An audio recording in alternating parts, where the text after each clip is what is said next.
right before the pandemic hit, and are working to re-engage the campaign this year in early 2021. We have planned advocacy trainings, communication tools, and presentations to partners and stakeholders in our community on ways you can endorse the campaign, help your community become housing ready. We have 3 counties already who have endorsed the campaign. So thank you to those who have signed up right away, and many other supporters and partners. This year, the campaign will focus on an advocacy training that you're here for today. And we have 4 main goals of the campaign: to create local committees to support grassroots advocacy, including training events, development, and promotion of an advocacy toolkit. We want to increase the general numbers of public as advocates and campaign supporters, and adopt resolutions by county and local governments, and gain sponsorships and endorsements by employers and affiliate advocacy groups. We also want to introduce our Housing Ready checklist to local and county governments in the 10-county region. So if you can, please, and you haven't already, sign up for our website or sign up to get involved on our homesforafuture.org website.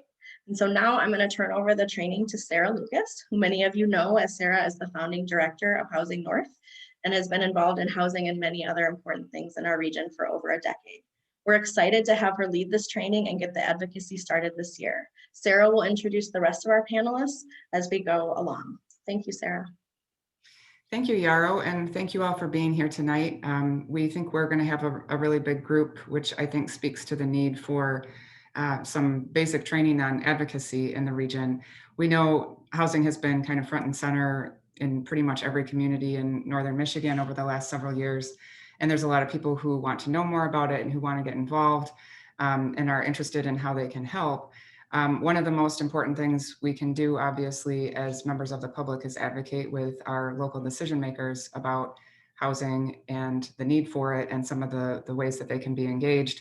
But it's often a pretty steep learning curve for people who want to get involved. It's a really complex issue. And if you haven't worked in the past with local government, it can be kind of overwhelming. If you haven't been a part of a development process, it can be kind of overwhelming.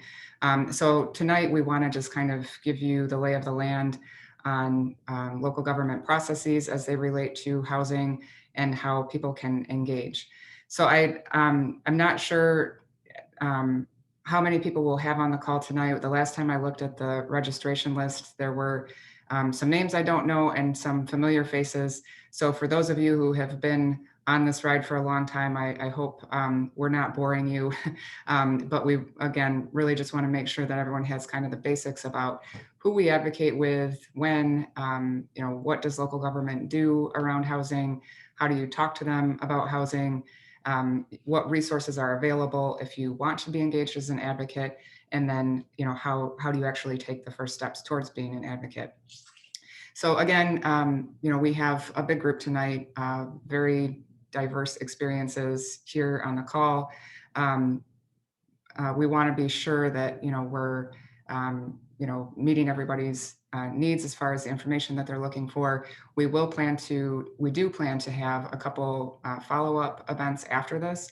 So if this isn't enough detail for you, you're welcome to participate in a couple other events that are coming up with Housing North this month.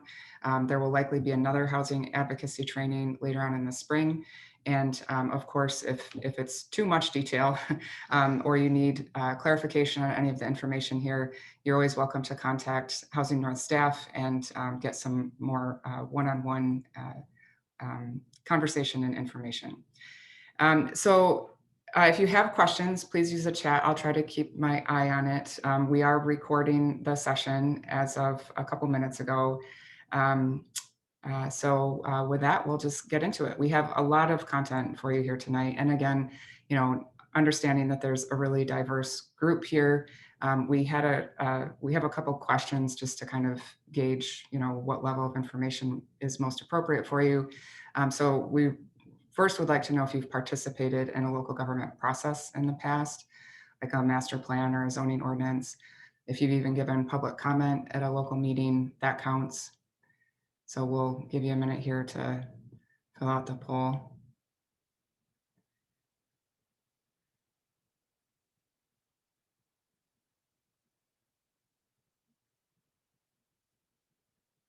Okay, so it looks like we have some experienced advocates here in the audience, 3/4 have been involved in a local government process in the past. So some of this is going to be old news to you, but we hope we can um, give you a little bit more information to make you more comfortable as you continue your work as a housing advocate. So,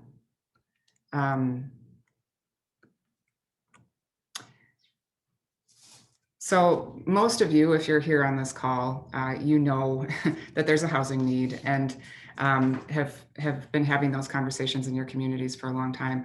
I'm not going to spend a lot of time on the actual need for housing. We have a lot of information that shows us what the demand is in Northwest Lower Michigan. I think it's important to kind of ground ourselves in that need. We did a housing needs or housing market analysis about 1.5 years ago, right before COVID hit, fortunately, that told us that we need about 15,000 new housing units in Northwest Michigan over the next 5 years. So that's a pretty hefty number.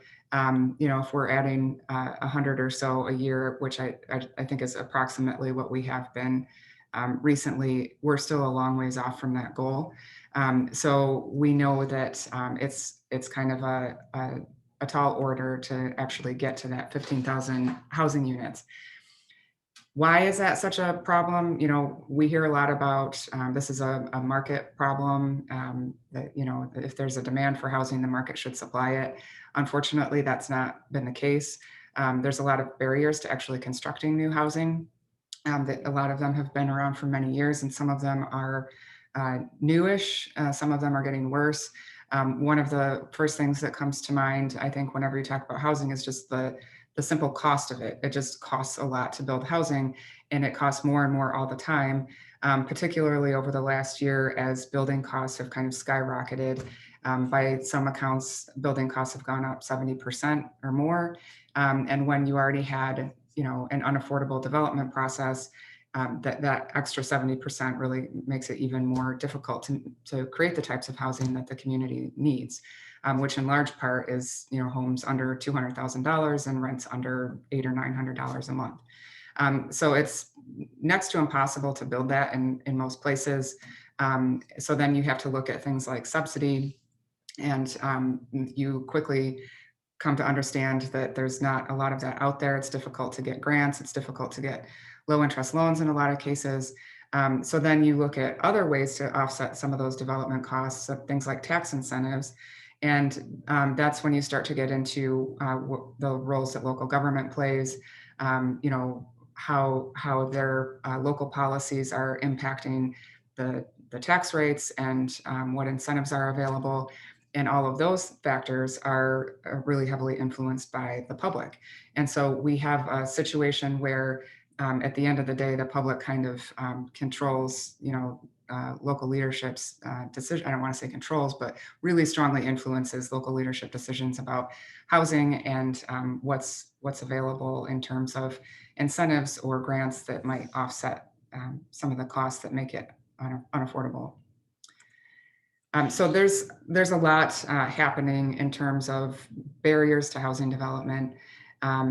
Fortunately, there are a lot of solutions. We can talk about, working together between the public sector and the private sector, local governments working with developers to, provide some of those tax incentives and offset some of those costs, providing land to developers, publicly owned land that would lower some of the acquisition costs and subsequent development costs.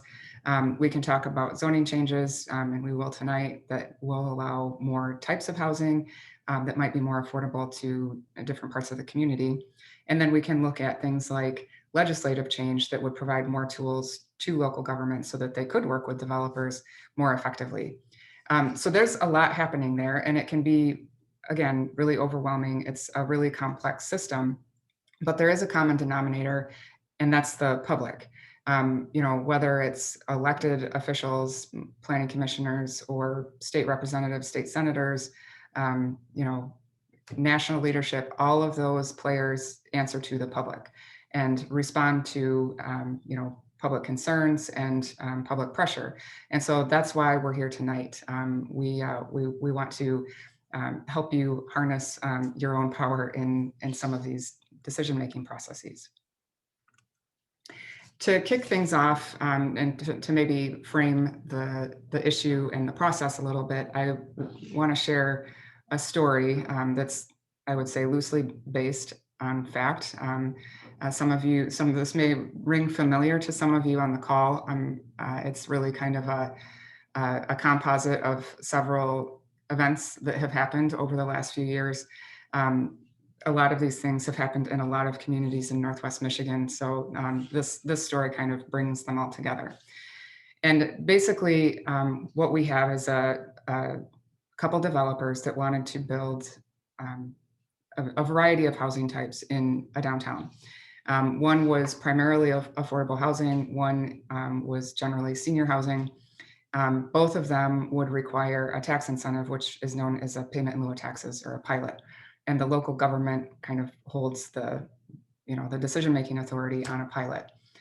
So the developers, the proposals kind of came one after the other. There were some public meetings to introduce the request to the elected board. There was some information that went out on social media before the introduction and the public meeting where these proposals were introduced. Not even a public hearing, just an introduction of the proposal, became very heated. There was a lot of negative comment. Some of it was really hostile. And the situation quickly devolved. There weren't any decisions that were required to be made at that particular meeting, but the conversation kind of went from there, and it kind of blew up into a giant social media fight with a lot of personal attacks on the people who were involved. Both developers withdrew their proposals. One kind of declared they would never work in the community again, and then the second one was actually turned down in a split vote. So it didn't go well. There were a lot of factors playing into it around the different messages that were out there about these proposals. The rallying cry, I would say, for NIMBYs, the not in my backyard, the usual suspects in opposition to housing projects are that these projects will change the character of the neighborhood. Usually, if you sift through the messages that are out there about why we don't want or need more housing in our communities, it comes down to this is going to change the community. It's going to change the neighborhood, and people are afraid of that. So that was obviously the biggest message of the day, but kind of underneath all of that, there's a lot of stuff about, we don't want those people in our community. It's going to impact property values. We're giving handouts to developers. They don't really need these incentives. They're just taking public money and making a profit off of it. And then, of course, some of it in a small town is bound to be personal, and there's always going to be some kind of mudslinging about who's involved. So these are really typical kinds of comments and messages that you'll hear in any housing advocacy. It's pretty predictable, unfortunately. But what was not predictable, a strange thing happened after that really nasty community dialogue about housing. One of the developers came back with another proposal. It was a different part of town, but it was the same population that would be served by the development. And this time, there wasn't a really nasty public debate. And in fact, the process went really smoothly, and the local government approved it unanimously. So what happened? We'd like to ask what you think happened in this particular case. We have another poll here, which, Yarrow, I don't know if you have. Okay, here we go. So when you hear that story and the outcome of the second process, what do you think happened? So were opponents did they just have a change of heart? They just decided that we need the housing. Did the next proposal not include tax incentives? Was there a positive social media campaign? Was there a change in local leadership? give you a few minutes to think about what you think happened in this sort of true story.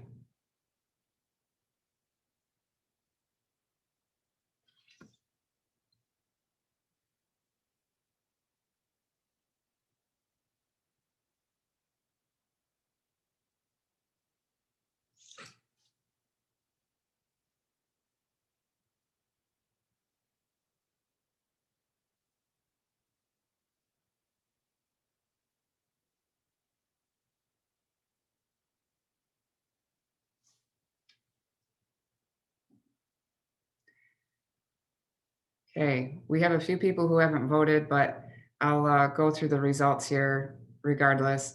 It looks like nearly half of people think that there was a social media campaign organized in support of the proposal. Runner-up is local leadership change and lack of tax incentives. And then a tie for last is that opponents in the public changed their minds about housing, and that local leadership changed their minds about housing. So I'll tell you, can you, maybe Yarrow can tell me, or Kent, if you can all see the results on the screen. Okay, now you can see the results.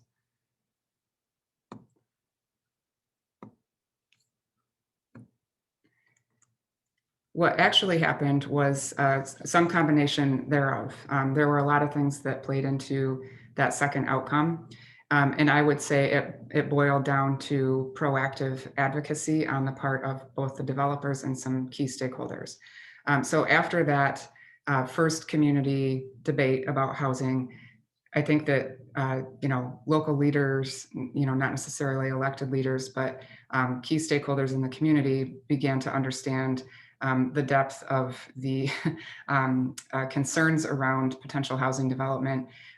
They understood, what would be driving some of the opposition, and were able to get out in front of that at some level. So began communicating with leadership, with elected leadership, about the need for housing, and how the process worked, why developers needed tax incentives. So there was essentially a very targeted educational campaign that happened, in some cases in one-on-one conversations, to provide the framework for their support later on down the road. Then when the developer came back with a proposal, they were very deliberate about providing a lot of background information about the financing and the process and why the local government support was actually needed for their process. So those, I think, were really important factors in building the support initially, or before the proposal even came forward.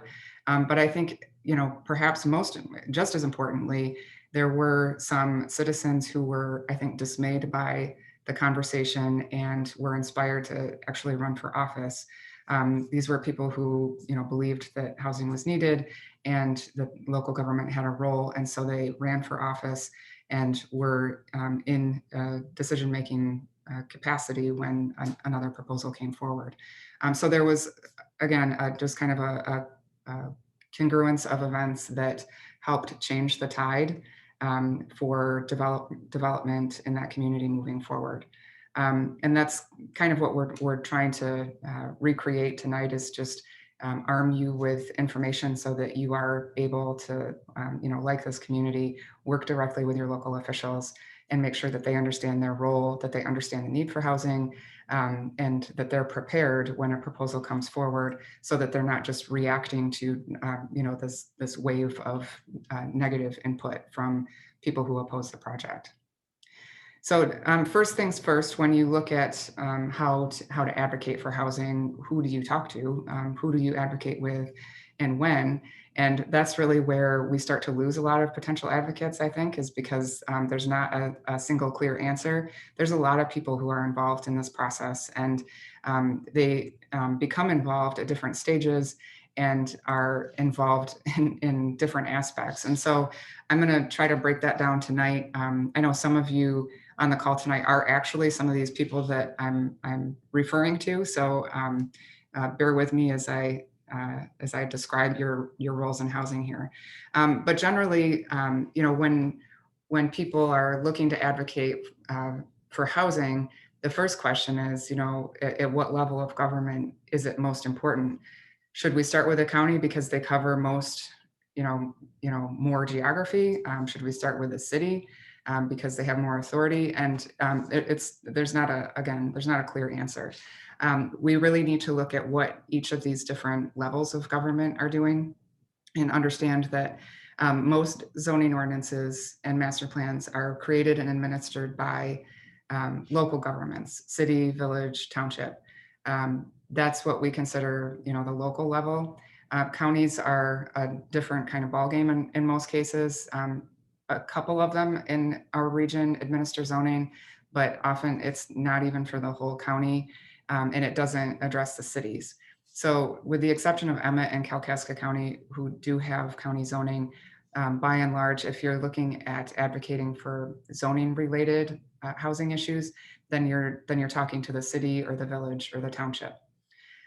That's not to say that the county doesn't have anything to do with housing. They do have a really important role to play, particularly through their land bank authorities. Not every county in our region has a land bank authority, but most of them do. And they can play a really powerful role in incentivizing more housing development. So I don't want to count counties out of the housing advocacy process, but a lot of the activities that we're going to be talking about here tonight occur at the local level, so city, village, and township. And within each of those levels of government, even at the county level, there are a couple different bodies that you will be talking to as advocates. We have planning commissions and elected boards that are deeply involved in housing issues, but at different levels. Planning commissions are appointed by elected boards. Elected boards are the city councils and village councils and township boards and county boards that are elected by residents, sometimes by district and sometimes just in general. Planning commissions are kind of where a lot of housing activity starts. They actually are really involved in creating master plans and creating zoning ordinances, in reviewing site plans and making changes to zoning maps. They generally don't have the final say on any of that. In some cases they do, and I'll get into that a little bit more. But by and large, they're making recommendations to the elected board. And so the elected boards are also weighing in on all of those same questions: rezoning, site plan reviews, zoning ordinances, master plans, in addition to tax incentives and decisions about property ownership. That means that every advocacy effort really has a couple different audiences or targets, which makes things a little bit more complicated. You're not convincing just one body that's beholden to the public. You're convincing two. So that it on the one hand makes things more difficult. On another hand, it slows things down a considerable amount. So that's just something to be aware of. When you're working with those bodies, it's really important to start with staff. Both planning commissions and elected boards are supported by local staff, generally, unless it's a really small community that doesn't have any staff. But this kind of makes your job or your role a little bit easier because local staff generally knows pretty much everything there is to know about elected and appointed leadership and where they stand on different issues. So, depending on the size of the community, there might be a city manager, there might be a planner, there might be a zoning administrator, and all of those people work, directly with those elected and appointed bodies, and are, pretty in tune to what those officials think about housing, what they're concerned about, and what kinds of information they might need to change their mind. So, working with local staff is going to be a really important part of any advocacy. These staff people, like I said, don't exist at in every community. The smaller the community, the fewer the staff. And so in really small communities, it might be one person acting in all of these roles. just something to be aware of. But generally, as you're working with these bodies, the staff is where you start. And then kind of where you end is with the boards themselves, the elected boards, the planning commissions, and the land bank authorities. And I have just a little bit of information here about how those kind of break down. At the elected level, those boards are chaired by either the mayor or the village president or the township supervisor or the county board chair. And those individuals have not total control, but a significant amount of influence over what gets on the agenda and what takes priority on their to-do list, essentially. So if the board chair or the mayor doesn't want to talk about housing at all, they might be a really good target for some education about why housing is important and why the local government should be involved in the conversation. The same goes for the planning commission. The chairperson, again, has some influence over what the agenda looks like. And then the planners and the zoning administrators often help them put those agendas together. At the county level, and just to be clear in the conversations tonight, I'm just talking about the counties in the context of land bank authorities, just because a lot of the activities that we're looking at are at the local level. But the land bank authorities, again, have a lot of tools to offer housing development process, and they are supported by a sort of a different set of staff. They are directly connected to the county treasurer. They often work really closely with either the county administrator or the county planner or some combination thereof. They're kind of a unique entity in local government. And so the structure can be, a little bit fluid, I guess, just from county to county. But as you're thinking about, how we advocate and who we advocate with, these are the groups that you're eventually going to be wanting to talk to. And what will you be talking to them about is the question of the night. And I'll give you a little bit of information on where different roles come in for those elected boards and planning commissions. A lot of the conversations start with master plans. And I think, given the responses on the poll, most of you know what a master plan is and likely have been involved in one. They are generally a goal or a set of goals and a vision for what the community wants to be in the future. They're built with a lot of public input. They're designed to address community needs, and they make recommendations about what kinds of development should go where to meet those community needs. The important thing a couple important things with master plans. One is that they really provide an important opportunity to have big public conversations about community needs and to get information out there about things like housing and health and transportation that might not otherwise be a topic, that might not be addressed proactively by the community. So master plans can be a really important part of the community education process, but also, legally, they are the foundation for the zoning ordinance. Zoning ordinances are legally required to be based on recommendations in the master plan. There's a requirement that a master plan has a future land use map and a zoning plan that is intended to inform the zoning ordinance. So we'll talk more about zoning ordinances, but that's the big takeaway here is that you can build housing into a master plan so that your zoning ordinance down the road can address those needs with different regulations. Master plans are one of the places where a planning commission does have final authority. So they are required by state law to be involved in the creation of a master plan, and then they can approve it. But the elected board, if they want, can kind of steal their thunder and vote to take final approval from them. So it can go to the planning commission can say, we approve this master plan, and then the elected board can pass a resolution saying we want to have final authority, and then they get to decide whether or not to approve the master plan. So it's usually not a big issue if the planning commission approves it. The elected board usually goes along with it, but just a weird procedural thing there. Going back to zoning ordinances, zoning is really, really the big focus for a lot of housing advocacy. Zoning determines essentially what can be built and where. The zoning map will tell you what uses are allowed in what districts and how they're allowed, what they're supposed to look like, what the approval process is. So pretty much all of the minutia and development is really dictated by the zoning ordinance. This, again, has made them a really big focus for housing advocacy. And I know there are probably some of you here in the audience tonight that follow housing news nationally like I do, and have probably heard about places like Minneapolis and Seattle and Portland that are completely revamping their zoning ordinances to eliminate single family zoning in order to allow more opportunities for housing development.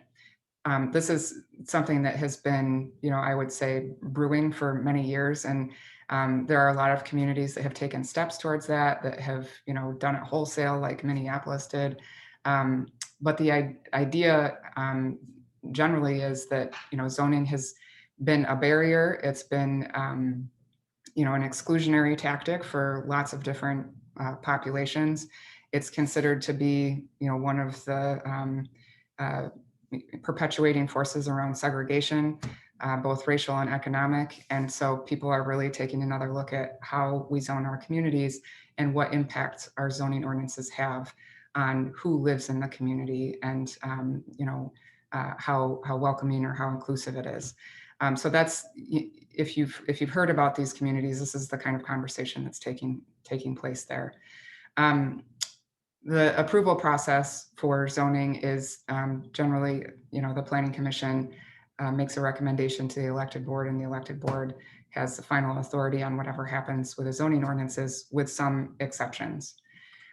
So, zoning ordinances are really complex legal documents, and we could spend several days talking about all of the nuance in zoning. I'm going to tell you just a little bit about some of the main pressure points, I guess, in a zoning ordinance that communities generally look at when they want to add more housing opportunity into the community. One is, I mentioned, the kind of the push to get away from single family zoning in a lot of cities nationwide.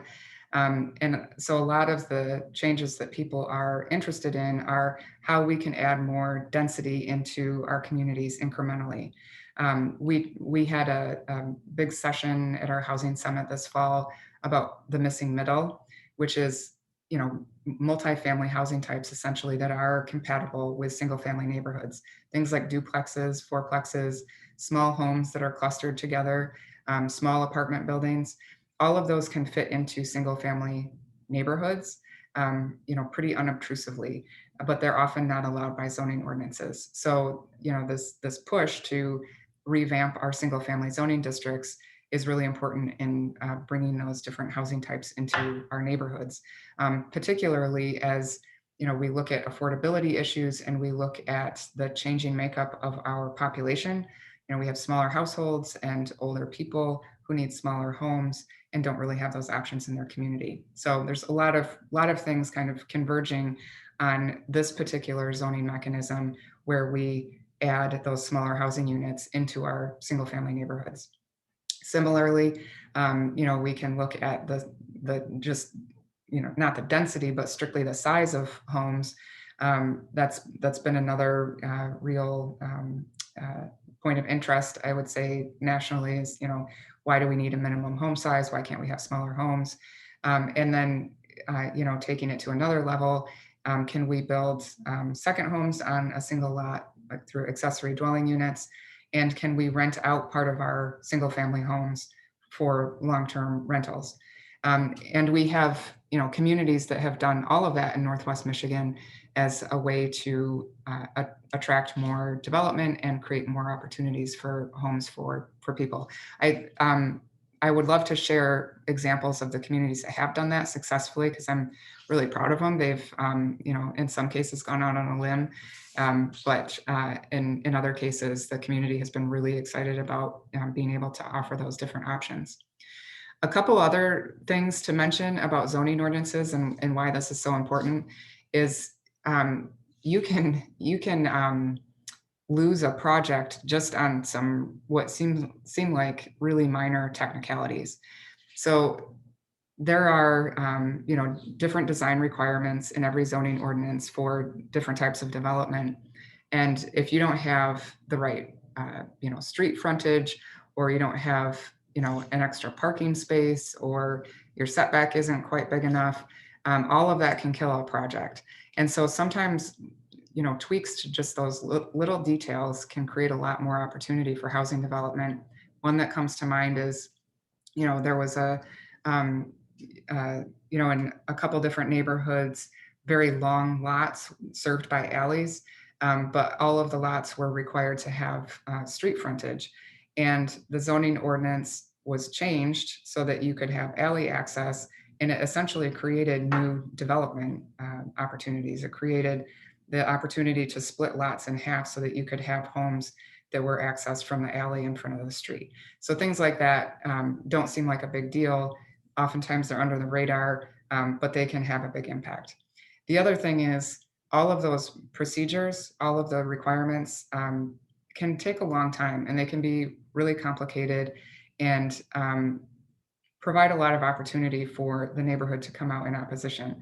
So, if you have a really cumbersome zoning process, it is going to be far less enticing to a developer to come invest in your community than it is if you have a streamlined process where they know if they check these boxes, their project is going to get approved, and they don't have to be, crucified in the press or by the public for their project. So having a simple, quick process is more important than you would think from the outside.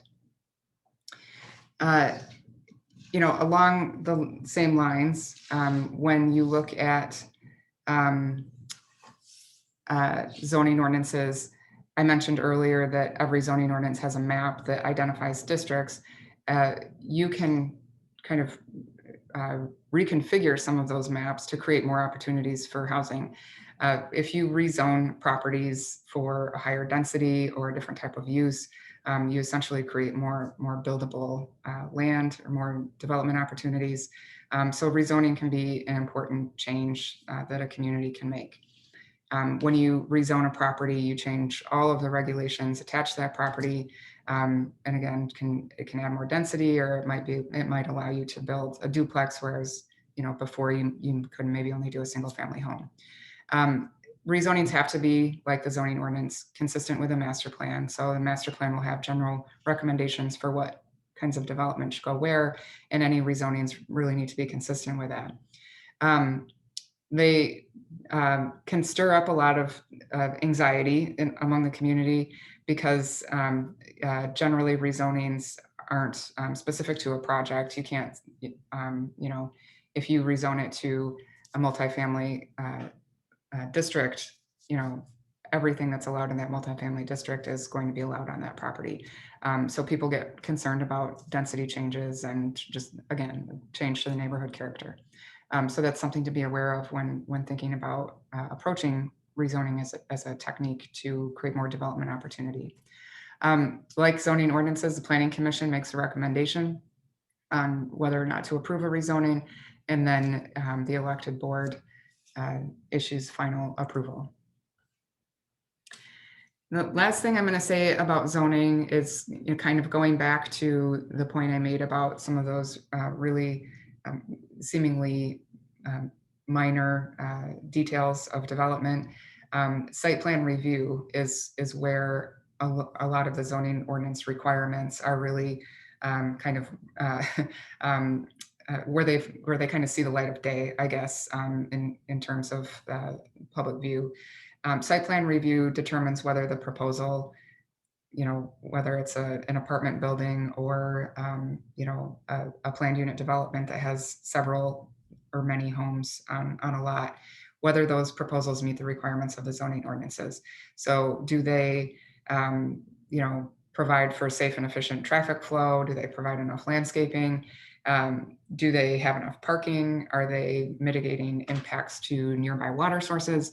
All of those things are addressed in site plan review. Site plan review is required for a lot of different types of development and can be approved by different levels of government. So, for a smaller proposal, you might get what's called administrative site plan review, where just planning and zoning staff, essentially go through and check the boxes. Does it do this? Does it do that? Yes, it's approved. When there are bigger proposals, a lot of times they'll go to the planning commission, where they have a public conversation about whether or not that proposal meets the requirements of the zoning ordinance. And that's where things can get a little bit hairy, because some of those requirements are what we refer to as discretionary. There is some level of judgment that the planning commission issues as to whether or not the proposal meets certain requirements of the zoning ordinance. So this is where things get contentious on bigger proposals that have a lot of opposition from the community around. And then you can layer onto that in a lot of communities that the planning commission is only making a recommendation on the site plan review, and the elected board has the final approval on that proposal. There's a lot of I guess best practices that we could talk about here in terms of procedure, and why you don't generally want to have the elected board say or have the final say on a site plan. But it boils down to, the elected board is generally much more susceptible to public pressure because they're elected, and their re-election depends on making their constituents happy, or not necessarily their constituents, but the loudest voices in the room. So this puts what should be essentially an administrative decision and turns it into a very political process. So we generally advise communities that if at all possible, keep site plan review approval at the planning commission level. There's not really any legal reason why it needs to go to the elected board, and it often ends up in a political mess. So this is, when housing makes the news, a lot of times this is what precipitates it. As an example, we have a guest this evening, Connor Smith from Aspire North, formerly Traverse Area Association of Realtors. And I asked Connor to attend tonight and talk a little bit about his experience in one such debate around a proposal in Traverse City, and how he was able to organize some public comment and support for these projects. So I will turn it over to Connor. And thanks, Connor, for joining us tonight. Oh, thanks for having me. Yeah, so my name's Connor Miller, and I'm with, Aspire North Realtors. And I also am the chair of the Traverse City Young Professionals. And as a part of this conversation, there was kind of that back and forth and some push and pull within the community. And especially coming from our young professionals, we wanted to establish really whether there was, and it proved through our survey results that there was a need for this housing. And so we did so in putting together a survey. It would have been just over 2 years ago, or I'm sorry, just under 2 years ago.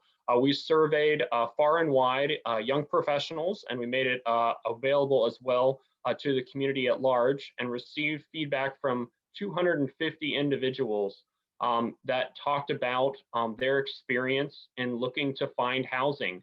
And as a part of that conversation, we identified, which I think was a very important and pivotal point that Sarah's articulating about this conversation, which we brought to the Planning Commission, was something that came out of it is we found that over 44% of individuals considered leaving the region because of a lack of housing options. And when you narrowed that down to the scope of young professionals, I know there's a lot of that conversation about young families now, a lot in the need for housing. In the 40 and under category, that increased to nearly 50%. And so we brought this information and started and provided through our young professionals a letter of support of increasing some of this housing stock and providing more of those opportunities. And I think, and Sarah's talked about this a bit already, I think it's really important to point out that a lot of this, you are starting the conversation. We recognize that this is a process.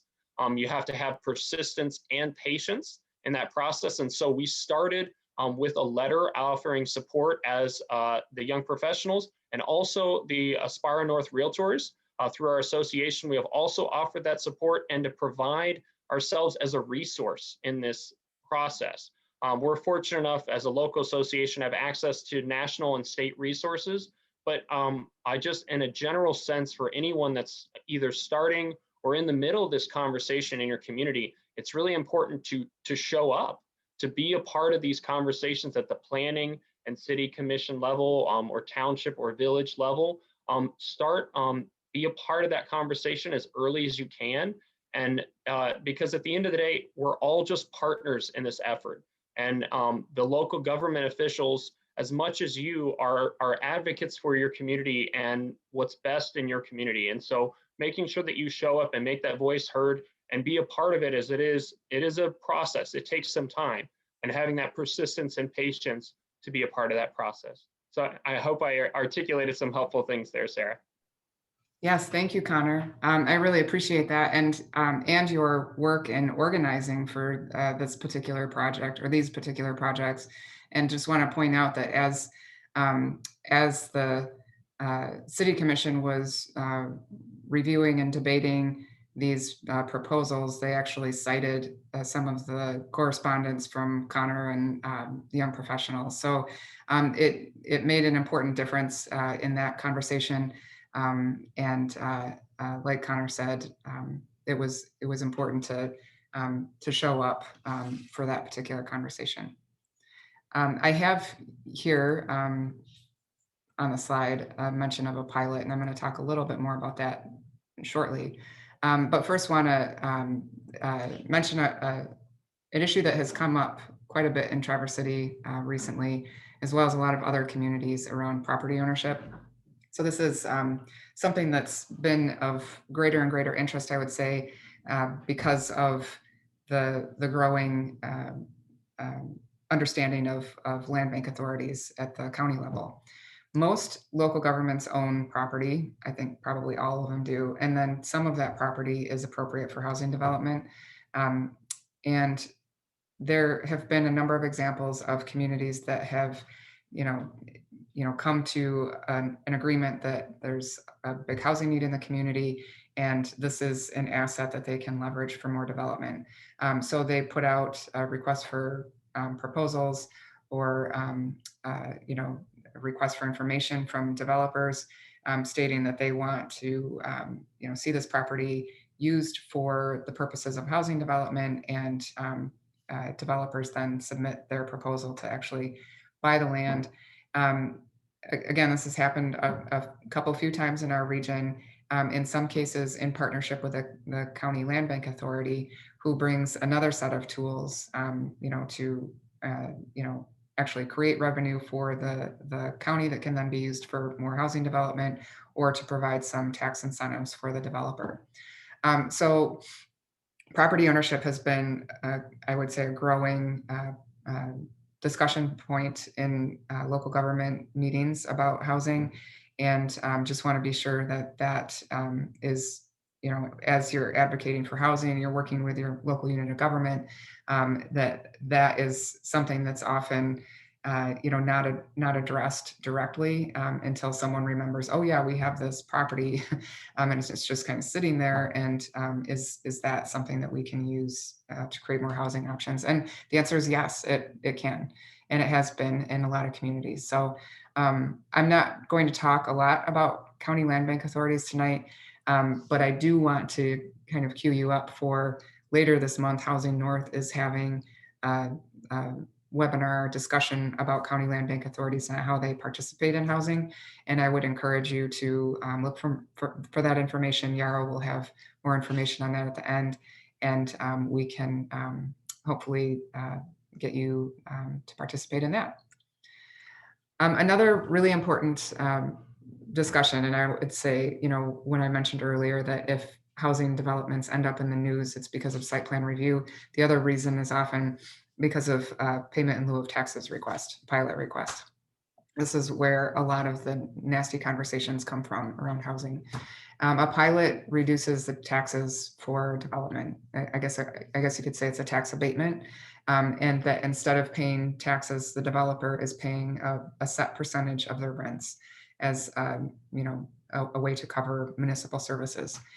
It's required for one particular funding source. It's called the Low Income Housing Tax Credit Program, which is the nation's largest affordable housing funding source.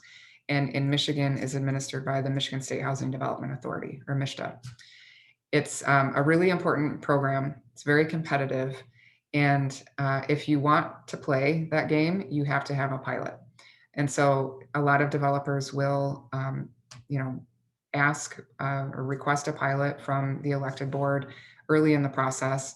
And if that board is not ready for that conversation, it can go south really quickly. A lot of times the conversation ends up being, what I talked about earlier, that we're giving developers handouts and development shouldn't need incentives. And, this is something that the market should take care of. It ends up being that kind of conversation. So it's really important to have some education about what a pilot is and why it's needed. And to let local governments know that, this is one of the really important steps they can take to create more opportunities for housing. Like the last few points about zoning, we have a lot of examples in our region of communities that have had these conversations about pilots. Some that have not gone well and some that have gone very well. And I have another guest here this evening, Carlin Smith, who is a member of the Little Traverse Bay Housing Partnership. And he is going to talk about an experience in Petoskey with a pilot request. Carlin, thanks for joining us here tonight. I really appreciate you sharing your experience with us. Yeah, my pleasure. Thanks for having me. I'll try to be real brief here, but the story is this: we have a project, and I'm happy to say it's right now in front of MSHDA, which Sarah just talked about, for seeking life funding so that we can get this project underway. And fingers are crossed that MSHDA might approve this project in Northern.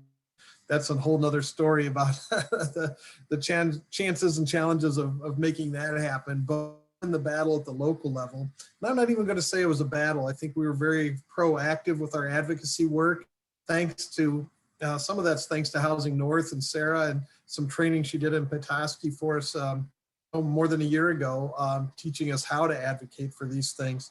To set the stage, this project came on the heels of another housing proposal that was going to include a parking deck in downtown Petoskey with housing upper levels, and that was turned away. There wasn't even a lot of discussion on that. That didn't last long, and we weren't proactive on that one and should have been.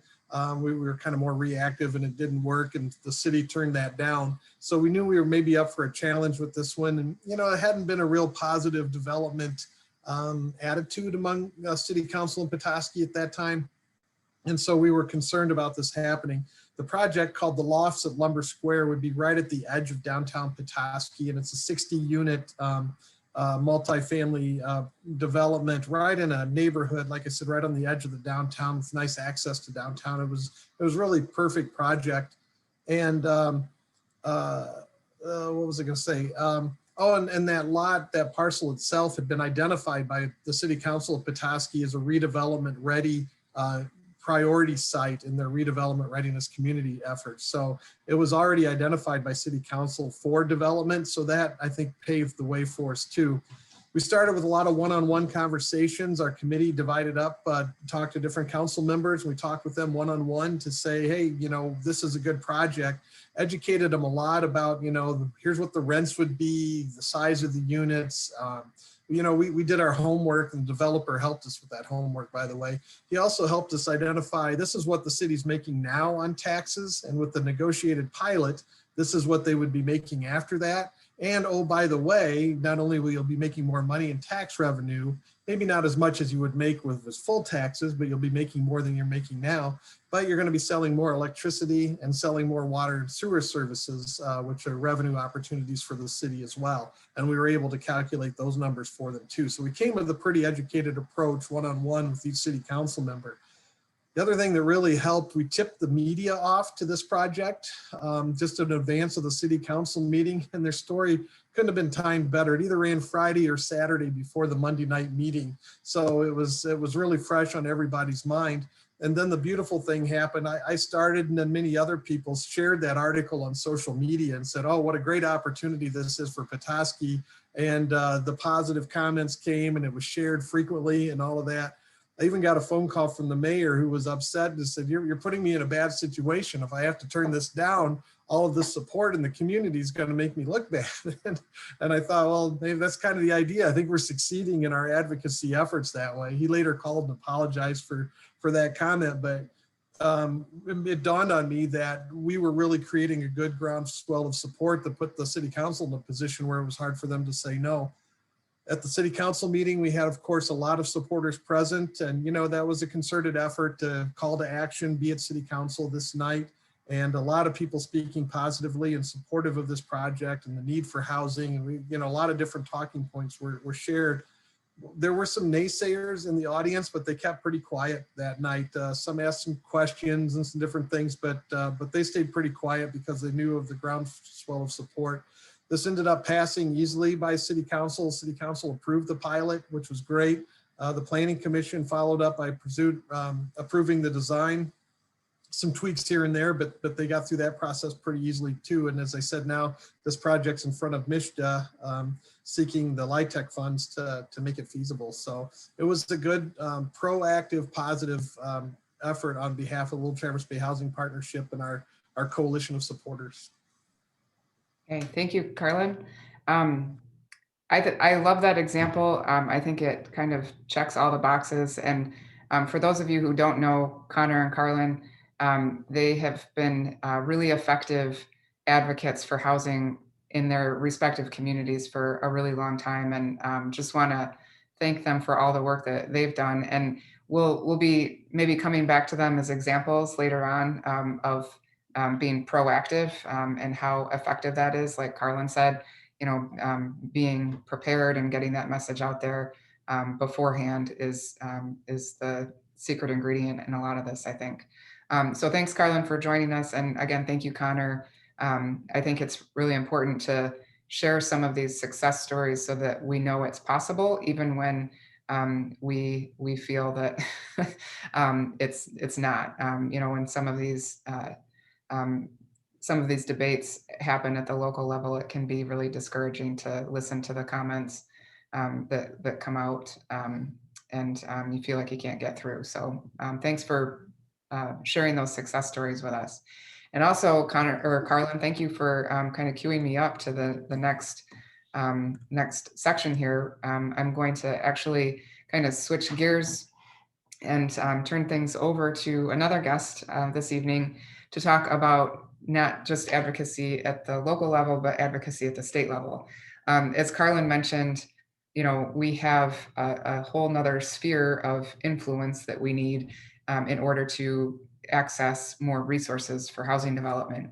We talked about the LIHTC program, the Low Income Housing Tax Credit Program, and that again is a really time-consuming process that has a lot of different layers of review, and it ends at the state level. So MSHDA actually determines whether or not resources are going to be allocated for these particular projects. And we have found that some of the criteria around the state's decisions about housing resources are, I would say, make rural communities uncompetitive for dollars. And so we've been looking for ways to, access more resources in rural communities for housing development and actually create more tools for local governments so that they can work more proactively with developers to make housing more affordable. I am going to hand things over to Kent Wood. He is a government relations consultant who's been working with Housing North for the last couple of years and has made a lot of really great progress at the state level in terms of messaging the need for housing in Northern Michigan and getting some solutions out there and getting some momentum behind those solutions at the state level. So with that, I'm going to introduce Kent, who's going to share a little bit right now about legislative initiatives, and then we'll bring him back later in the conversation. So Kent, if you are still with us. Yep. Hi, Sarah. Hi, Kent. Can you hear me? Yep. Great. Okay. Hi, everybody. So we are about halfway through right now. So this is a quick aside, if you will, to talk to you about some of the work that we are doing at the state level. I know we are here to learn and discuss local advocacy, but we are talking about housing in communities and what communities can do and advocates within those communities can do to spur housing growth and housing solutions. But the communities in our state really don't have many tools at their disposal to help with housing development or housing solutions. And that's a big challenge. So Housing North over the last couple of years has developed efforts and has efforts underway, as Sarah mentioned, to make changes at the state level that would really by and large give communities more tools for housing solutions and make it easier for communities and developers within those communities to work more directly together to support housing and housing growth.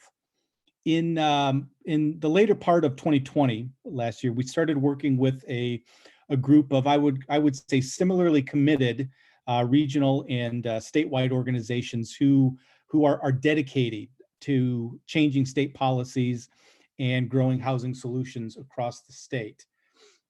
As you'll see on this next slide here, we've been able to work together to develop a fairly sizable and robust, I might say, list of bills, policy solutions that we're all able to get behind and support at the state level. And you can see, just a few of the members of this coalition across the top there.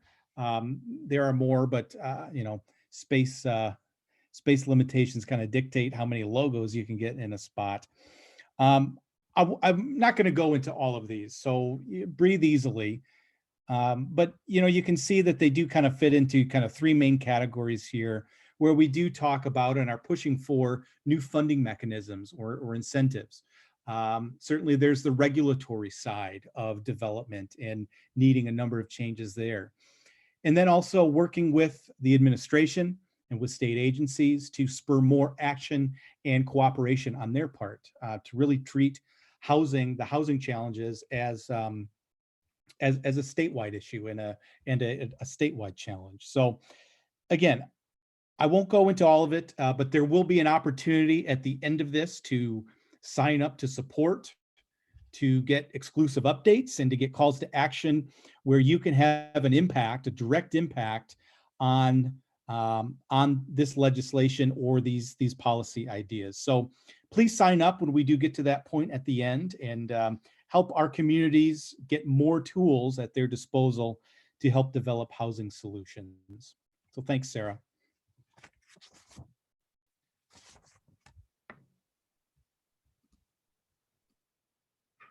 Thank you, Kent. I appreciate that introduction.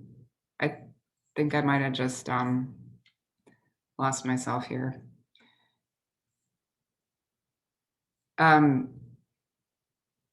We're gonna, like Kent said, kind of come back to some opportunities to advocate at the state level. Before I move on from that topic, though, I just want to address one of the questions that we had in the chat regarding the strategic plan around housing that Governor Whitmer announced last night.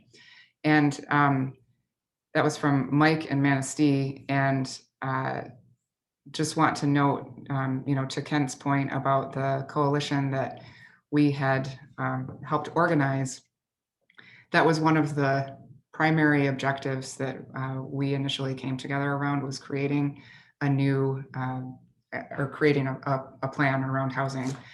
There was a letter that was signed by, like Kent said, you can't put all the logos on a single screen, signed by a lot of different organizations, actually requesting that the state put together a strategic plan. So in answer to your question, Mike, we do hope to be a part of that moving forward. And I think Housing North will be sharing more information about that as it becomes available. So kind of just to put a little bit of frame around some of the legislative issues that have occurred over the last couple of years, we want to give you another example. As we've been working with the communities over the last several years and hearing from businesses and hearing from local governments about the need for housing, we've been looking at, what are some of the tools that local governments need? What do developers need in order to make things more cost effective? And one of the solutions that was thrown out there was expanding the homestead exemption to rentals if they were offered long-term to what's considered a workforce household. This was something that we had talked about with a number of communities as a potential solution. And Representative Tristan Cole last year introduced this into committee as a new piece of legislation. And his reason behind it was he had heard from his community, he had heard from his constituents that something needed to give.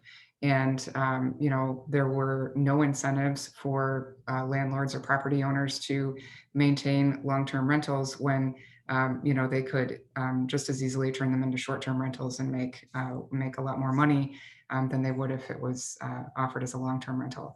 So again, another success story to put in the books. It's not been passed yet, but it is out there, and I think there's a lot of support for it. There's a lot of interest in it, and it's along with Governor Whitmer's announcement about the strategic plan around housing, I would say another advocacy success.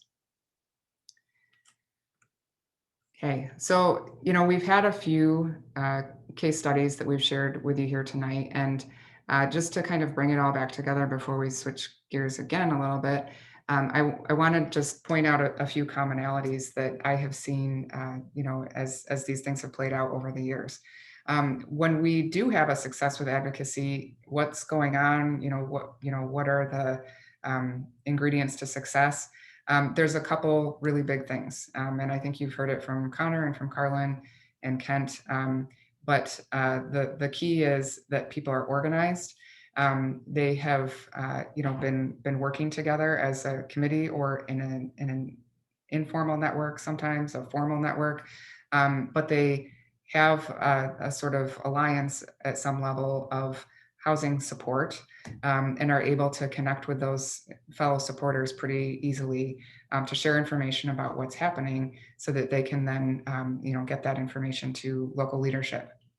A lot of times that comes on the heels of an announcement about a proposal, and somebody gets wind of what the opponents are saying about it. A lot of times it starts on social media, and people are able to organize around that opposition and get some counter information out there. So having a network, I can't overstate the importance of having a network of fellow supporters that understand the landscape and the needs around housing. So that's one big factor. Another is, and I think Carlin really emphasized this, is being out in front of the message and the leadership over a period of time. All of the success stories that we have talked about tonight and that we have seen, elsewhere, have really begun with, long-term educational and awareness efforts on the part of local residents. And this is, where it happens at the grassroots level. There are community members that are hosting discussions and providing presentations to talk about housing needs and solutions and what local government roles are. So people are, sharing that information before there's ever a proposal out on the table, and they're talking with local governments before a decision is needed on their behalf. And the local leadership understands what the needs are, and they understand, I would say, most importantly, what their role is. And that's where I think a lot of times things fall down, is that there has been this belief out there for many, many years that, this isn't our problem. This is the developer's problem. This is the home buyer's problem. This is the renter's problem. This is not a local government issue. And I think that is starting to change. And we have local leadership that understands that they have a role to play. And a lot of that is due to citizens being very dogged in getting information out there to their leadership. So we're going to talk a little bit about how to get the message out there, and just give you some tips on how to communicate with your different audiences. So to my earlier point about being proactive with messaging, I just want to emphasize, education in any way is going to help with decisions down the road. It's important to communicate, not just to local leadership, but to the public before there's a specific decision that needs to be made, so that they have the right information before there's a contentious proposal, and before the heat is on and the pressure is on in front of them. There's a lot of research about how people form opinions and how they change them. And I think it's pretty clear that, once a piece of information gets lodged in someone's mind, it's really difficult to get it out. If something resonates with someone because of how they've experienced the world, or how that message is framed to connect with them, if all you ever hear about tax incentives is that they're a handout and they're enriching a developer at the public's expense, when someone comes in front of you and tells you all of the reasons that is in fact not true, it's not really going to make any difference. It's already in there, and a lot of times people just kind of dig in their heels when they're presented with opposing facts. So we really need to get a proactive message out there before that misinformation takes hold in the public perception. One thing to think about is just there were a couple comments made about pilots and whether or not they're required, and what they do and don't bring to the community. And I think Carlin's point about it's bringing more tax revenue into the community than you have right now. It's creating more opportunities for revenue through utility bills. It's bringing more investment and more residents and more workers into the community. Is what people need to hear, rather than sort of opposing facts or debate about whether or not they're necessary. If we can get the message out there that new housing development actually generates tax revenue instead of taking it away, we have won half the battle. A lot of the debate, particularly about pilots, is that we're taking money away from the community, when in fact, like Carlin said, we're adding revenue to the community with these projects. So being proactive with those messages is really important. Another part of educational advocacy that I think we can't overstate is just the need for housing champions and prominent members of the community who are going to be able to share this message. When people hear information, it really matters who they're hearing it from. So if they're listening to someone that they trust, they're much more likely to pay attention and to be persuaded by that information than if it's someone that they don't know, they don't have a relationship with, or that they don't trust. So finding those trusted, community members is going to be really important in terms of getting the message out there. And then finally, with educational advocacy, it's a really great opportunity to create those networks and connect different supporters, so that when proposals come forward, you know who is going to be an ally and who's going to support it, and who will show up at the public meetings and who will contact their local leadership. So whether or not you're able to convincingly get those proactive messages out there, you're still going to be able to start building a base of advocates that are ready to work with decision makers. As an example, we have, I think, a great model that has really kind of informed a lot of the advocacy work that's happened in the region over the last few years. The Leland Housing Action Committee is a group that originally began as a task force to the Leland County Board. And they were tasked with, identifying potential county roles and other, local government roles in housing. And it has since morphed into a committee of the Planning Commission that has sort of narrowed down their role in the community to being educational advocates.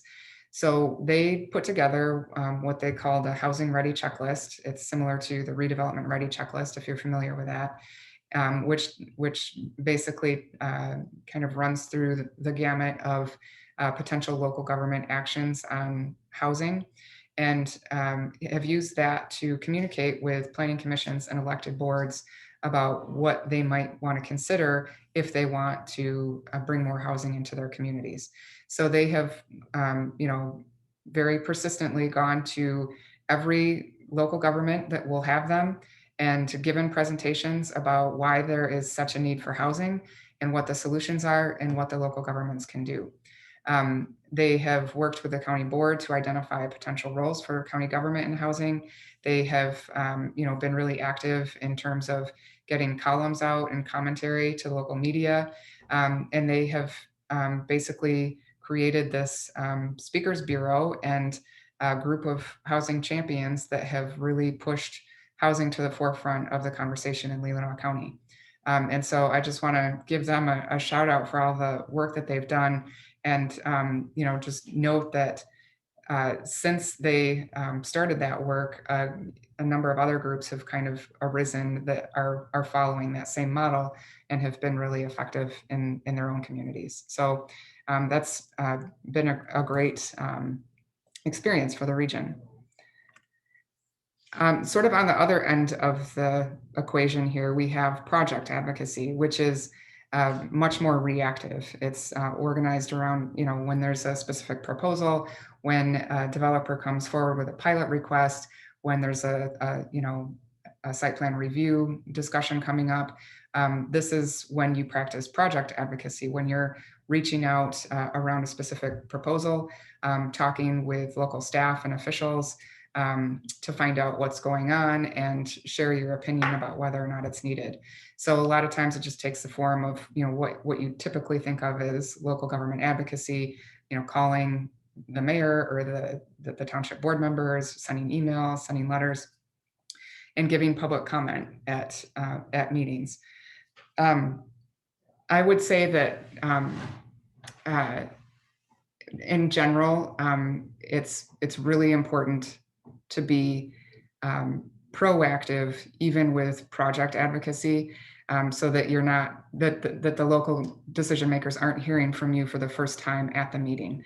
I know that that's what gets the most press, and it's really important to have a lot of people in the room when local governments are making those decisions, but really want to emphasize, having those conversations one-on-one with local leadership is, I think, a really effective way to make sure that you're heard and that your concerns or your support isn't drowned out by the other voices in the room, which may be louder than yours, might be more numerous than yours, and might be really oppositional.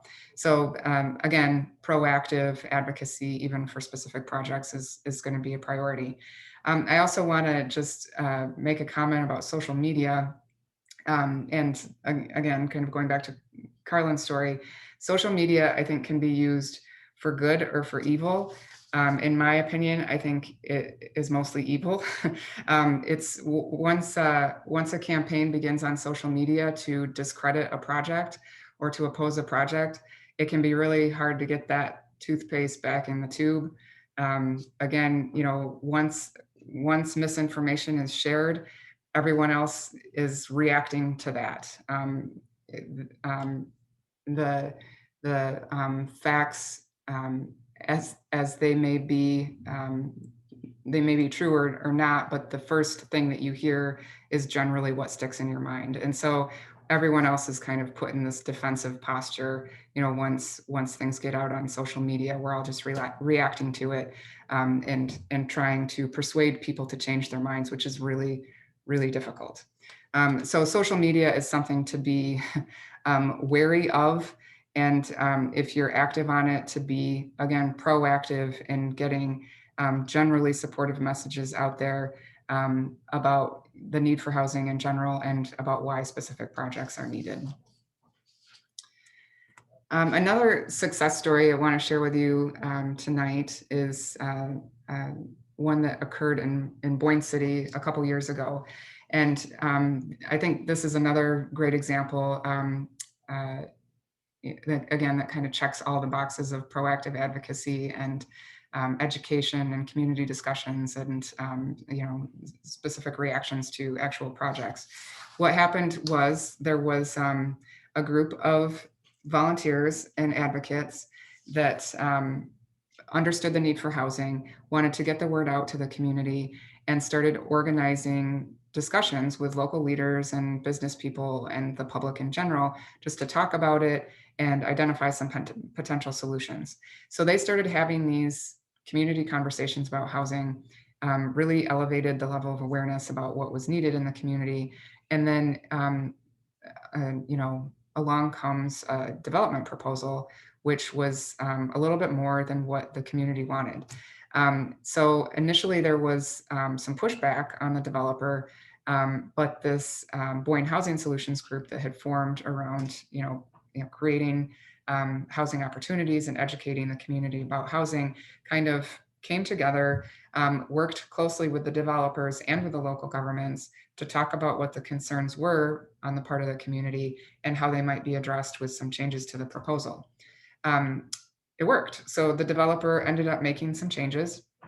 And when the modified proposal went back in front of the Planning Commission and the elected board, there was a really solid attendance from this Boyne Housing Solutions group who expressed a lot of support, and they ended up with unanimous approval from the local government. So that's how it's supposed to work.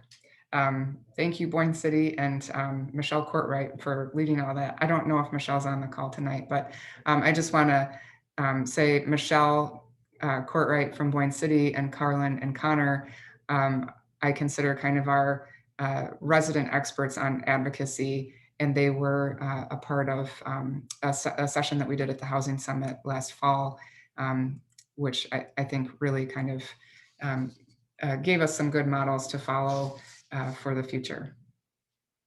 So just a few more slides here. I know that this is a really long evening to be sitting in front of Zoom. So we're getting close to the end. And I'm not going to spend a lot of time on these upcoming slides, but just want to kind of let you know that this information is out there, and we do have resources available for you as you start working with local governments and you're wondering what to say and what not to say. There's a lot of a lot of information out there for you. We know these debates end up feeling kind of like mudslinging contests a lot of the time. They can become really personal. They're very emotional because they're so rooted in this general fear of change. Whenever we talk about housing and development, we're talking about changes to our communities and our neighborhoods, which are very personal to us. And so people react really emotionally. So even if we have really rational arguments, they're not going to be received rationally in most cases. There's a lot of things that we say that we think make sense, and they trigger the complete opposite reaction of what we expect. Again, I'm not going to go through all of these tonight, but just a few messages that we think are effective that opponents can kind of latch onto as reasons to deny a housing project. Some of these, Connor talked about having the young professionals communicate the need for housing. Is really important for local decision makers to hear that, because everyone has biases about what people who aren't like them are motivated by when they make decisions. So this is, young people can't find housing that they can afford. We say that, and we think it makes all the sense in the world. They have student loan debt, and they're, earning entry-level wages. There's all these reasons why they can't find housing. But if you don't know a young person, you don't have young people in your life, it's been a long time since you've had to find housing, you might just think they can't find housing because they're entitled and their standards are too high. Or this one I heard today, they just watch too much HGTV and they want too much. So there's all kinds of things that, all kinds of reactions that people have that we don't really expect. And so we do need to be careful about how we phrase our messages around housing, what words we use, so that we're not triggering negative reactions, and how we frame those words. So everything has baggage. Every phrase has baggage, but there are some that are received more positively than others. So if we talk about homes instead of housing, it generally makes people feel warmer and happier than if we're talking about housing. When we talk about we, people feel immediately invested in the conversation. It's not an us versus them thing. It's a we thing. If we are able to identify some common values, some shared values, and connect our messages, that again enhances that feeling of, we're in this together. We need to find some solutions. And that, I think, is maybe one of the most important messages on this slide, is that we really need to focus on solutions, not just the problem. It's really easy to get hung up on how bad things are and how difficult they are. But we know that there are things that can work, and that's what we want to move towards. So we really need to sort of reframe conversations and focus people on solutions and how people within the conversation can actually be involved in that solution. I mentioned earlier the importance of champions. Again, we can't really overstate that. If you have trusted members of the community that are talking about housing, that conversation is going to go a lot farther. And then finally, just a word on data. There's a lot of it out there, and like social media, it can be used for good and evil. I think Housing North has a lot of good data to share, but it's easy to get kind of bogged down in that and to think that the data itself is going to tell a story, when really we need to just highlight a few points that will make it meaningful to the audience that we're talking to. That's a lot to remember. So don't bother trying to memorize all of that. We actually put together a communication strategy that took all that advice and boiled it down to sort of an elevator speech on why we need housing. And I have it sort of broken out here, where we set up the frame to establish shared values. We connect the problem to those values. We talk about solutions, and then we tell audiences what they can do. So all of this information is available on homesforourfuture.org, and you can take bits and pieces of this message or the talking points that are provided on the Homes for Our Future Communications Toolkit and sort of customize your message to whatever audience you're talking to. But just want you to kind of be aware that this is out there, and we hope you're able to make use of it as you're talking to decision makers. I do want to point out, when you are, one of the things that has proven to be most persuasive when you're talking about the problem is to talk about why it's different than it used to be. So what I hear a lot is, well, when I was starting out, I was able to buy a starter home. And then what we need to communicate is why people can't get starter homes anymore, what has changed with financing, what has changed with development, so that people can connect their experience back to today's realities. And just to kind of wrap up that piece, I just want to point out a few things about when you're communicating, and depending on who you're communicating to, some strategies to keep in mind. One is to understand your audiences, both your supporters and the opposition, what they're worried about and why, and what you can find to agree about. Finding a consensus or some common ground it's always a better way to start a conversation than with points of difference.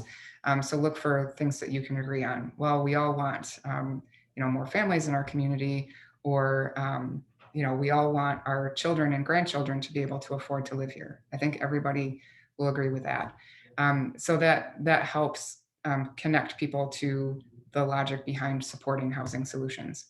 The other thing I want to say about the opposition is that, to the degree that you're able to maintain a respectful conversation, I think you should. It can be really difficult, and things can devolve really quickly, especially on social media. So I think just maintaining the high road, just staying on the high road with some of the conversations, even when they become personal, is going to be really important. I think it's beholden to all of us to try to improve the level of dialogue that happens in our communities. As far as allies and supporters and building those coalitions, it's important to understand which groups are most affected, and which ones are willing to act as champions or advocates, and which of those groups are influential, which have connections to local leadership, and then work with them to share resources, to share information, and to help strategize your approach to advocacy with those local decision makers. Finally, work with your local officials and staff. They're here to serve you. They are really knowledgeable. They have a lot of information, particularly at the staff level. They have a lot of context. They've been there in nearly all cases longer than the elected or appointed leadership. And so they can, share some history and help you get to know what's going on. They can help you understand the process. So it's really important to work with them early and often. I'm going to turn it over to Kent here, who's going to share a little bit of information on resources as you begin your advocacy work or continue your advocacy work. Great, thanks, Sarah. All right, folks, we're rounding third base, coming into home here, and as we do that, I wanted to just give you a few resources and tips to put in your pocket and take with you when it comes to trying to keep track of all this stuff and ways that you can do that. Number one, first and foremost, and it might seem kind of obvious, but is each local government's websites. Now, there are all different levels of sophistication when it comes to local unit of government websites. However, most of them, all of them really should have agendas, minutes, contact information, and their ordinances and codes and master plans and all of that stuff there. Some will make it a little bit easier to find than others. Some will have it in formats that are easier to get through, but they should all have that. Most of the major communities also, or villages and townships, especially the ones where we're having conversations about housing, most of those should allow you to sign up or call the office and have your email added to automatically receive notices, and meeting agendas. That is probably the single most important thing that you could do when it comes to the local government website, because I think all board meetings have to be posted well in advance of when those meetings are going to take place. I think maybe even sometimes a week in advance. So if you can automatically get that notice 1 week before the meeting, rather than finding about it the day of, that can be a huge difference. Certainly, if something housing related or a project is on the agenda. I can tell you from experience too that as an advocate, you don't want to be notified of the meeting the day of, or figure out that something is on the agenda the day of. It just doesn't work very well in your favor usually that way. Then you're scrambling around and you're harried and just not under control, and not doing things, I think, conducting business the way you want to. So get signed up if you can for those automatic notices. Again, I think that's probably the number one most important thing that you could do, at least when it comes to these local government websites. Next, please. Sarah talked a little bit earlier about finding champions in the community. And a lot of times these are community leaders, business leaders, civic leaders, you name it. I found in my experience that, you can almost always find on every commission, every board, at least one person on there that will understand the need, understand where you're coming from, understand the data, and understand the need for housing solutions. So my tip to you is to find that person and get to know them. They don't have to be an expert. Again, that's where your education can start to come in. At the very least, they can be helpful in passing along information, giving you a heads up when certain topics are going to be on planning agendas or this and that. And at the very best case scenario, can be a vocal advocate for you or the issue, or help to frame discussion or lead discussion down a different, more favorable direction during a board meeting. So find that champion, and remember, it is a two-way street. So certainly you want to you will want that champion to help at least get information in some way, but also make sure that you are asking them what they need from you, what they need to help advocate on your behalf, or what kind of information they need to do a good job and to help frame that conversation. Next, please. Another thing Sarah also talked about, briefly mentioned earlier, is that the planner and the planning staff.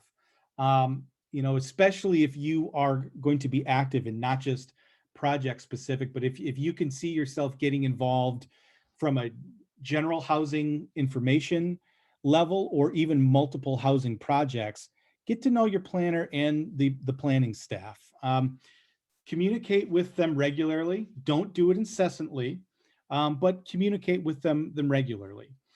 Probably goes without saying to most of the people on this call too, but if you've got other friends and associates, remind them, don't be a jerk. Okay, being a planner and on planning staff is a highly specialized but very thankless job. They get lots of complaints every day, and everyone at some point or another, myself included, has thought at one point in their life that they could do a better job than the planner or the person there handling the planning duties at that point.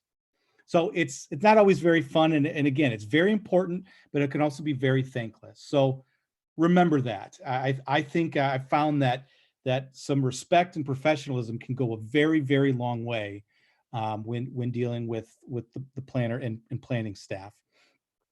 But do communicate regularly, because remember, it is in their best interest to know what kind of issues are out there, what concerns, or what kind of support exists for certain ordinance changes or projects before a public meeting.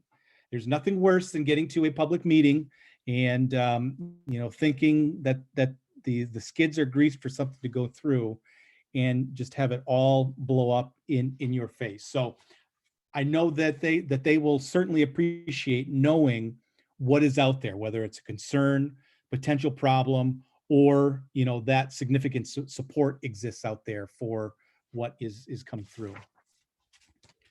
Next. Municode.com is a website. It's a platform, a service that some communities, not all, but a number of the larger cities, villages, and townships across our region do use in order to, they put their ordinances and in some cases, building codes and enforcement codes on this website. You can see there's a link right there where you can go to their library and find the different communities in each state that use it. In Northern Michigan, we have at least these are the communities that I found in the general Northern Michigan part of the state that do use Municode.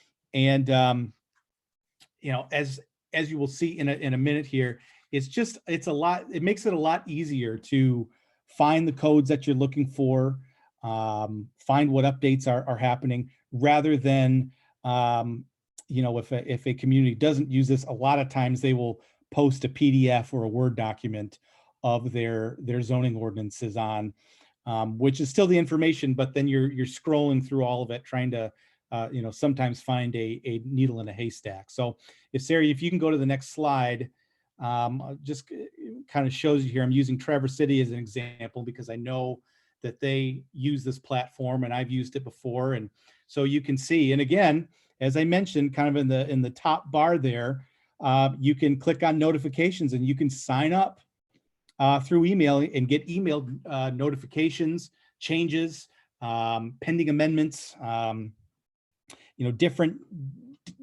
areas of the code that you may be interested in. You can also see that they've got, you can kind of toggle through there and find any recent changes, pending amendments. You can look at previous versions of some of it. And then as you can see kind of along the left-hand side there, it just kind of generally makes it easier. You can see all of the parts of that ordinance laid out before you. You can see the titles of them. So then you can kind of just quickly scroll and see, okay, traffic code, no, okay, planning code, there's zoning code. I think I need something in there, rather than, again, scrolling through a PDF, hoping that you find what you're looking for.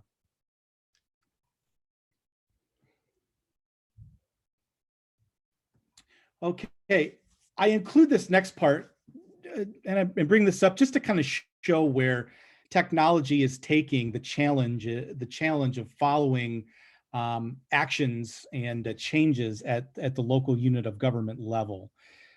Curate Solutions is a company that uses artificial intelligence and machine learning to track minutes and agendas from local units of government across the country. Now, this is this is something that you pay for. They don't have the prices on their website, which tells you that they charge very handsomely for it. And I think a big part of that is because they tailor it to you. That to the local units of government that you are interested in.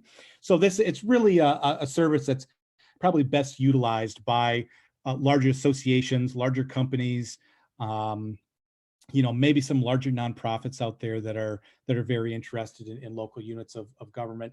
Not something that I would expect any of us individually on here to pay for, but again, just kind of an example of where things are going like this in the future. And then, over the course of the next few years, as technology continues to grow and AI continues to grow and more companies start to do this kind of thing, maybe the price drops down and we don't have to worry about, scrambling to scroll through PDFs on websites anymore.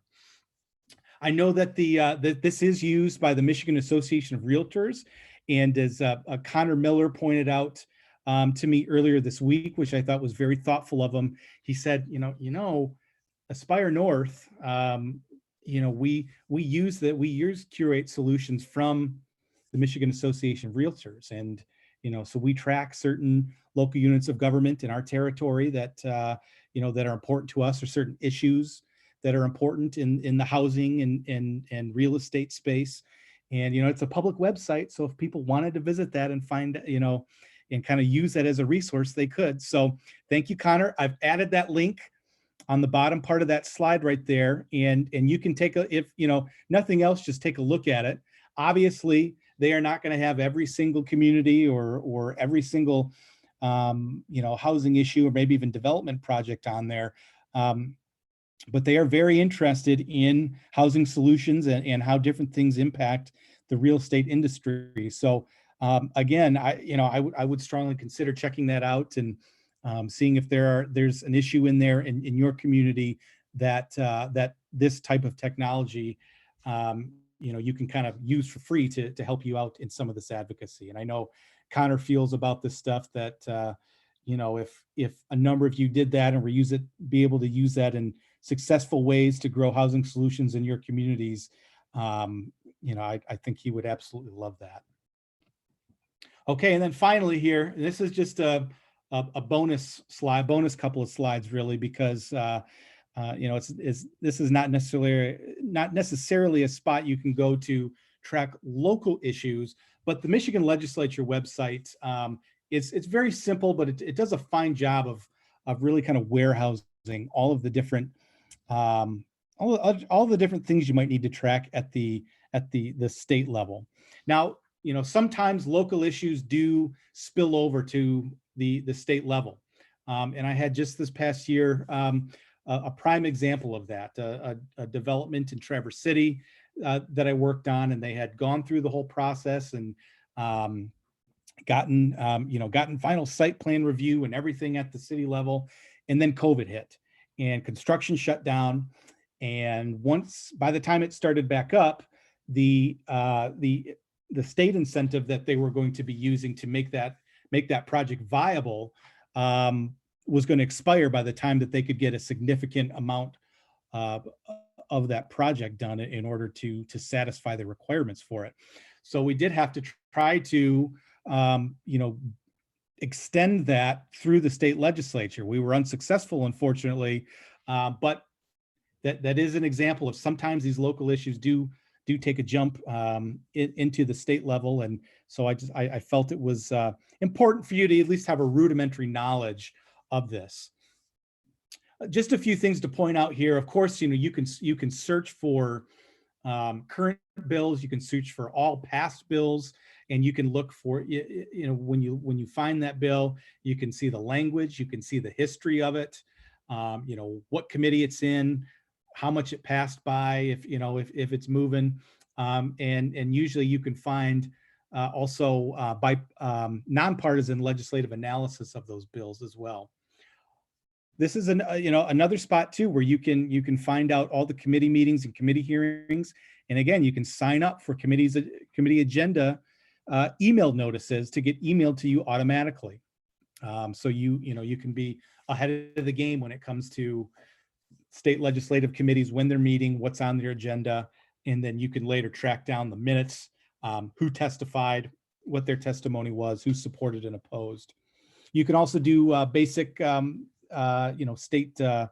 state law research. I think a really important thing I know that I use almost daily is they do a very good job of updating the daily list of legislation that's been introduced, daily the legislation that's been passed, and then the legislation that is enrolled, meaning that it's been passed by both chambers and will be heading to the governor for her signature or veto. And then, again, you can get all kinds of email notices and signups for just about whatever you're looking for. So maybe someday, again, technology keeps rolling, and Curate Solutions drops its prices. Maybe we'll be able to have something like this at the local level too. But when, and not if, but when one of your local issues does jump to the state level, you've at least got a basic understanding of how to navigate the Michigan Legislature website as well. Hey, thank you, Kent. That's all some really good practical information as you, do your best to communicate with local officials. We have just a few minutes left here, so I'm just going to go through these next slides real quick. But do want to say a couple words about our previous case studies and success stories that we've talked about tonight. And I don't want to be the bearer of bad news, but this work never ends. Maybe that's good news. Maybe this is a lifelong hobby for you, and you'll never have to give it up because you enjoy it that much. But really, advocacy can never really quit. We have about 2,000 local elected and appointed officials in our region at any given time, with elections every couple of years, and all of the turnover that entails, which means that we have an ongoing education process that we need to engage in and that we need our local leadership to engage in.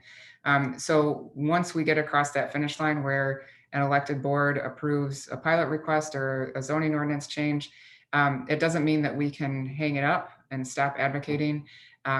We have to kind of keep beating the drum and getting that message out there so that when the next election happens and we get new leadership in, they're ready to make the right decisions about housing. So it's kind of a slog, or you could say, like pushing a boulder up a hill. You get it to the top and it rolls back down, but you just got to be ready to start pushing it back up again. Again, sorry to be the bearer of bad news, but we're all kind of in this for the long haul because these changes don't come quick, and they require a lot of community support and commitment. A few words on how to get started, where to get started. Probably the simplest way to engage in housing advocacy is to connect to an existing local housing network. There's a lot of them out there. Most counties have one. You can contact Housing North to find one in your community. You can also work with Housing North to actually create a housing network if there isn't one in your immediate community. And Housing North is actually ready to provide some staff support to help you get organized and do that. Once you have a local network, or you have at least a point person that can connect you to the right people, it's really important to get informed about what the issues are with their help, with the resources on homesforourfuture.org. It's important to get to know your local leaders. So even if you don't feel like a housing expert, at least reach out to them, send them an email, give them a call, ask them where they stand, what their concerns are, share your own concerns and your own stories, why you're interested in housing, and just, kind of be out there so that they know who you are when you do give public comment or when you do, work with local staff on changes. A couple other things you can do, with or without a local network, organize a community discussion. These have really started the ball rolling for a lot of communities. There's a big presentation or a master plan process where you talk about housing, and it gets people kind of fired up and interested in learning more about what local governments can do and what local citizens can do. And it just kind of goes from there. You end up with an advocacy network that has some of the successes that we've heard about tonight. So I'll kind of stop there with my next steps and just really encourage you to reach out to Housing North. We have a questionnaire for you to fill out towards the end, but want to kind of plug the work of the local advocacy networks that are out there before we get to that. We really do want to support these and make sure that they have the resources that they need to be successful. We've talked about the work that a lot of them have done. They've done a lot of presentations, created speakers bureaus. They can act as sort of an advocacy point of contact, point person that can share information with other advocates to make sure that everyone is up to date. And then they can organize around specific proposals or,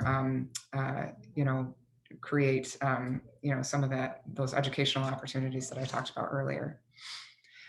For those of you that do want to get involved, again, a lot of resources on Homes for Our Future. This is just kind of a reminder. We have a lot of talking points for when you do contact local leadership. In the communications toolkit, you can find different subjects and data that you can share with local leaders. And then the Housing Ready checklist, which I kind of referred to earlier, gives you sort of a laundry list of all the different ways local governments can be involved. I have a couple follow-up questions or wrap-up questions here for you tonight, just as to whether or not you'd be willing to participate as an advocate. So we'll give you a few seconds here to do the poll here. We're asking what activities you'd be willing to participate in as an advocate. And there's a few different choices for you. Creating a local network, participating in an existing network, contacting elected and appointed officials, giving public comment, providing presentations to local groups. I'm not sure if it's set up so that you can answer just one or multiple ones, but we'd love to see you involved in all of them. While I'm waiting for your answers, I just want to address one of Susan's questions in the chat. She had asked about whether it's what kind of personal stories to share, and when you're giving public comment, do you share personal stories? And I think that is important. I would say that if you can aggregate personal stories, that's probably the most effective, because what happens to opponents when they hear, I had this experience or someone had this experience, it's easy for them to discount and go after their personal decisions. So they made a bad decision. They shouldn't be spending this much money. They should live within their budget. It's easy to deconstruct an argument on a single example. If you have, like Connor had, 50% of young professionals who said this is a problem for me, it's much more difficult to discount that. So I would say absolutely personal stories are critical. The more you have of them, the better. Okay, so you can see the poll results here, and about a third of you are willing to participate in an existing network. So that's awesome. And we will give you more information on that at the end of the surveys here.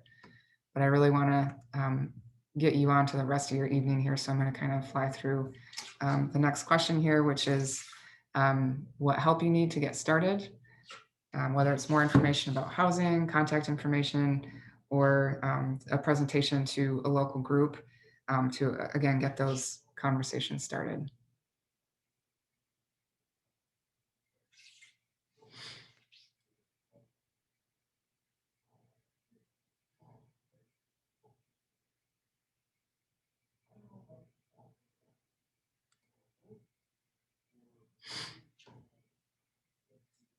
And I just, want to thank you all again for being here tonight and sticking this out for the full 2 hours. It's a long time to be sitting in front of a screen. So I really appreciate your commitment here, and hope this has been useful to you and that we're able to help you in your advocacy work. Okay, again, local networks are a big winner here in the poll. Contact information for local housing networks is one of the most important resources for you moving forward. Okay, Yarrow is going to be sending out this questionnaire. You're welcome to type it into your browser as well if you'd like to take it right now. But we're just giving you a chance here to sign up to participate with some of those local networks, or to create a new local network, or like Kent said, just kind of to stay in the loop as an advocate moving forward. So I'll come back to this slide, but wanted to give Yarrow a chance to wrap up and talk a little bit about the events that are coming up in February. Thank you, Sarah. I am failing at running the survey, but I think what we'll do is email it out to you all. So thank you all for attending. Thank you to our speakers and our panelists and for caring about housing in our region. We really thank you for your participation. We have 2 webinars coming up, and they are on our website, homesforourfuture.org, and there's a yellow button that you can click on and it'll take you right to the events page. The next one is on February 17th at 2 p.m. and that's about the Michigan Housing Coalition, and Kent is going to be leading that with some of the other members of the coalition. And then and that's at 2 p.m. And then on February 24th, also at 2 p.m., we're going to have a Land Bank Authority webinar where we're going to highlight some projects that have gone around in our region with Grand Traverse County. And we're also going to talk with Misaki County about how they formed a land bank. So thank you again for everybody who participated. And if you haven't signed up, please do on our website.